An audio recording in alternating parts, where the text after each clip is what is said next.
শীতকালীন সবজি বাজারে উঠতে শুরু করলেও সপ্তাহের ব্যবধানে দাম বেড়েছে চট্টগ্রামের কাঁচা বাজারগুলোতে।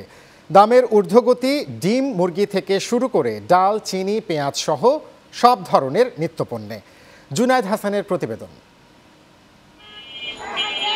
চট্টগ্রামের পাইকারি থেকে খুচরা বাজার পর্যন্ত সপ্তাহের ব্যবধানে দাম বেড়েছে পেঁয়াজ, আলু, আদা সহ সব ধরনের সবজির। পেঁয়াজ, আলু, আদা কেজি প্রতি দাম বেড়েছে 4 থেকে 25 টাকা পর্যন্ত।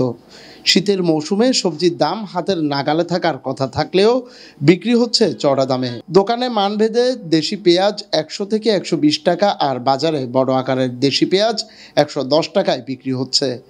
দেশি রসুন 100 থেকে 120 টাকা, আমদানি করা রসুন 160 থেকে 180 টাকা এবং আদা 160 টাকা কেজি দরে বিক্রি হচ্ছে। বাজারে পেঁয়াজ এবং আলু কিনলাম।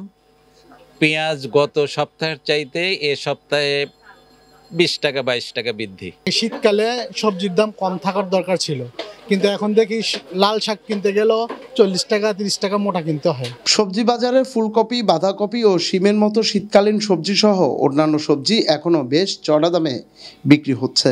মূলা 60 টাকা, লম্বা বেগুন 80 টাকা, গোল বেগুন 80 থেকে 120 টাকা, টমেটো 120 থেকে 140 টাকা, দেশি গাজর 80 টাকা, চায়না গাজর 150 থেকে 160 টাকা। উত্তরবঙ্গের মালগুলো এখন একটু কম আছে, এর জন্য একটু দাম বেশি, আর এখানে যেগুলো আছে ওগুলো চলতেছে এখন। চট্টগ্রামের মাছের বাজারে দাম প্রায় অপরিবর্তিত।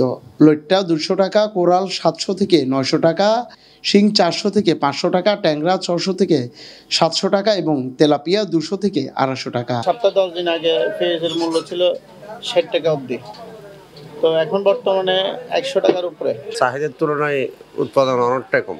চট্টগ্রামের ক্রেতারা চায় বাজার নিয়ন্ত্রণে সরকার কঠোর হোক। নিয়মিত ভোক্তা অধিকার বা বাজার মনিটরিং সেল দিয়ে নিয়ন্ত্রণ করা প্রয়োজন। অন্যথায় মধ্যবিত্তদের ক্রয় ক্ষমতার বাইরে চলে যাবে সকল পণ্য।